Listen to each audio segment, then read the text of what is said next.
The Toronto Maple Leafs have found a hidden gem in what's going to be an extremely exciting season upcoming for the Toronto Maple Leafs, specifically regarding their prospects. There are a couple of key Leafs that not only are flying under the radar, but one in particular that is a hidden gem. We're going to break that down as well as discuss some interesting comments that have emerged surrounding Easton Cowan. A ton to go over today, folks, but before we get into it all, if you're a part of that percentage who aren't subscribed to the channel, this is the place to be for daily Leafs content, so make sure to hit that subscribe button. And thank you guys again for your continued support. Darius, a lot to go over today, and obviously the Leafs next season, we've been talking about on the channel, they have some big decisions to make surrounding guys like Easton Cowan. But we're going to take a step back. We'll briefly talk about Cowan today. We're going to be talking about a couple guys that are flying under the radar surrounding the Toronto Maple Leafs. And we saw last year that a lot of players that initially started the season not really in the mix slowly developed and got into the mix to to varying degrees here. And we're going to start with a couple different things. We'll start with the Easton Cowan stuff. Then we're going to dive into some interesting guys, including one that is, we believe, is a hidden gem. But first, let's start it all off with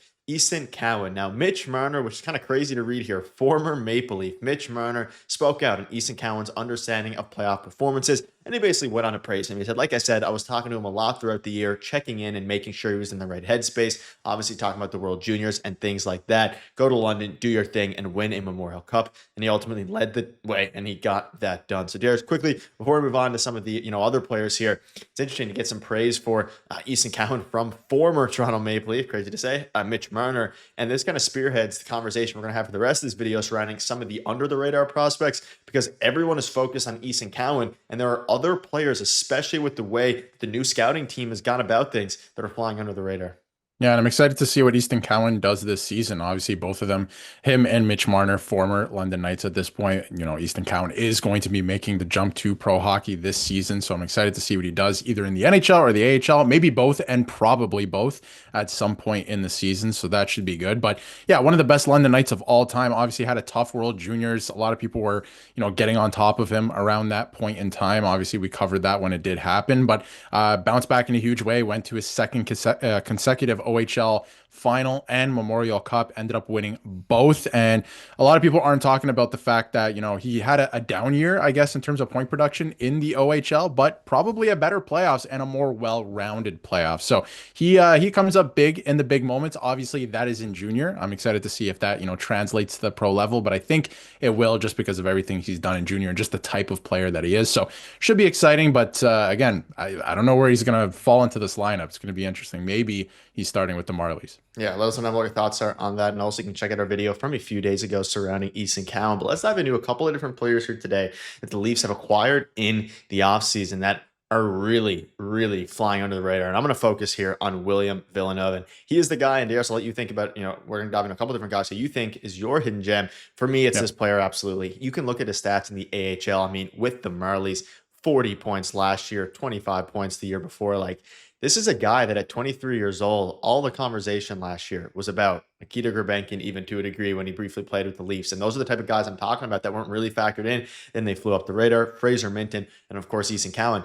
William Villeneuve, along with guys like even Ben Danford, but Ben Danford took over the spotlight regarding the defense. Yep. This guy here, like, he has a real shot to make an impact on this team, and he's been on the team for a few years, had his big breakout year last year. He is a true difference maker, and a lot of people are starting to talk about him now, and it's going to be very, very interesting. And you can see here from June 1st from Leafs updates on the topic of puck moving D, I would give William Villeneuve every chance to crack the roster out of camp.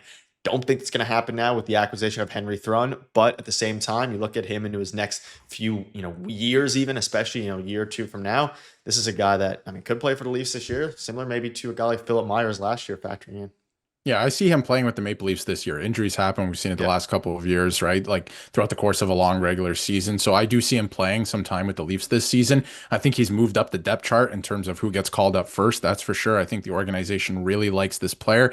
One thing that really fascinates me about Villeneuve is a lot of players, especially offensive defensemen, sometimes when they make it to pro hockey, whether it's the AHL, the ECHL, even the NHL, sometimes they have to change their game a little bit. He hasn't necessarily done that, and it's translated to the pro level. he's been the same player that he was in junior in the AHL, and he's continuing to put up points, and his point production is there, and it's actually very good. So that's one thing that really fascinates me about this player. So I'm excited to see what he can do. He's not necessarily, a hidden gem for me at this point. There's one other player I want to get into that I think really fascinates me even more heading into this season. But this is a guy that I think that the organization values a lot. I think he's, again, moved up on the depth chart. He's only 23 years old, right? And he's continuing to develop with the Marlies. So will he make the NHL out of camp? I don't think so. The Leafs have a more of a veteran team and obviously a lot of guys in those spots. Anything can happen, though. And you bring up Henry Thrun as well. Anything can happen in training camp. If Henry Thrun doesn't look like, he's going to make an impact and Villeneuve does, they will make moves to make sure that guys make the team or are in positions to, be called up right away. So they will make these moves. Craig Berube is more involved with some of those decisions now as well. He's working very closely with Brad Treliving because there is no president anymore. So should be pretty interesting. I'm excited to see what he does this year as well. Yeah, I'm high on him, and obviously you mentioned it. There's a lot of different ways this could go with Henry Thrun, who was kind of a sneaky acquisition for Ryan Reeves. Let's dive into the next player now, which is Cade Webber, and he obviously had his first year with the Marlies last year. He was a pick from the Hurricanes way back in 2019. 24 years old, 35 penalty minutes, 7 points in 60 games. Darius, I'm curious to see what your thoughts are on Cade Webber. We know he's a huge prospect, 6'7". He is just massive. And he's someone that, again, has won various, awards, best defensive defenseman in the Hockey East, area. This, to me, is a guy who, it seems like the Leafs now have an abundance of defensemen. Think about it. They still have Philip Meyer to a degree. You have Cade Webber potentially there, Ben Danford, all these different guys. And at the NHL level, like I mentioned, Myers, but Henry Thrun, all these guys. Where you currently stand on Cade Webber before we dive into the last player of the video?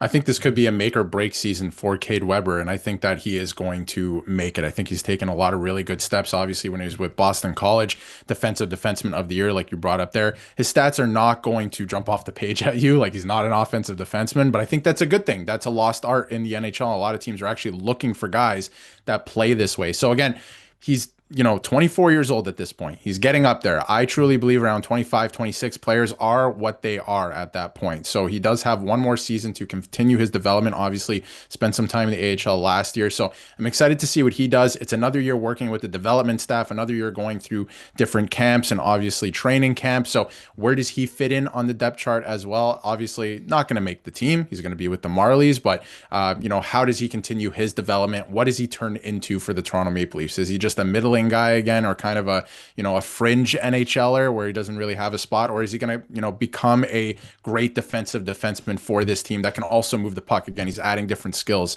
to his skill set and his toolbox. So he's really exciting to me this season. We're going to be watching him obviously probably with the Marlies, but I think that he can be something really special. And again, probably moving a little bit further up the depth chart. I do think it's probably Villeneuve first.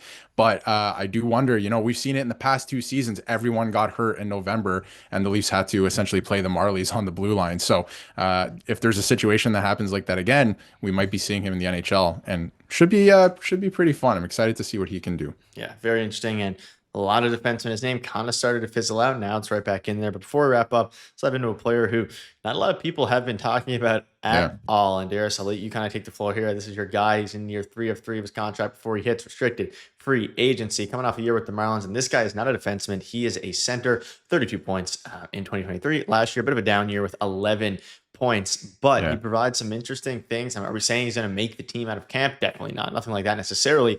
However, yet again, we saw, and a lot of this depends on what moves they make surrounding Calle Yarncroke, David Kampf, all these guys, how much depth they actually have. Because right now, it's plentiful. Could change in a heartbeat. Ryan, this is your guy. Interesting one, and definitely a hidden gem that people aren't talking about. Yeah, Ryan Twarberg, I believe it is, and very interesting spelling, that's for sure. But with the Toronto Marlies last year, a bit of a down year, dealing with some injuries, missed a lot of time. Same with the season before that. A lot of people were really high on him the season before last season because of his point production, what he was doing with the Marlies. He looked very comfortable at the pro level as well, which is, again, something that a common theme we're talking in this video, right? Like, how comfortable do you look, and does your point production, follow you? So he's another one that I'm looking at that, again, not going to make the team out of training camp or anything like that. Like, if anything, Easton Cowan obviously has a much better chance if you're talking about guys who are going to be in between or possibly on the Marlies. But this is another guy that if there is injuries or somewhere down the road, right? Like, does he come up? Does he make an impact for so long, so many years ago too? And even, to a degree recently. The Toronto Maple Leafs have a problem with the Toronto Marlies where these guys can't get called up and make any type of impact at the NHL level, where other teams do get that, even, small sample sizes. So I'm looking towards that for the Marlies this year with guys like Webber, Villeneuve, and obviously Twarberg as well. So this is going to be an interesting one this year. Interesting training camp too. I think one thing that the Leafs are working on is healthy competition. All these guys are fighting for very limited spots, not just on the Maple Leafs, but on the Marlies as well. So that just makes an organization better. So excited to see what a guy like this does too. And I think the Marlies have some very interesting storylines. Yeah, and obviously, we think about last year, guys like Alex Nylander, even Gerbankin, Alex Steves, all these guys kind of came up. Could be the next man up here. At least there's going to be someone. So let us know down below what your thoughts are on all of this. A lot of different prospects to keep you up to date every step of the way, especially as the regular season inches closer and closer. Thank you guys for watching. See you later.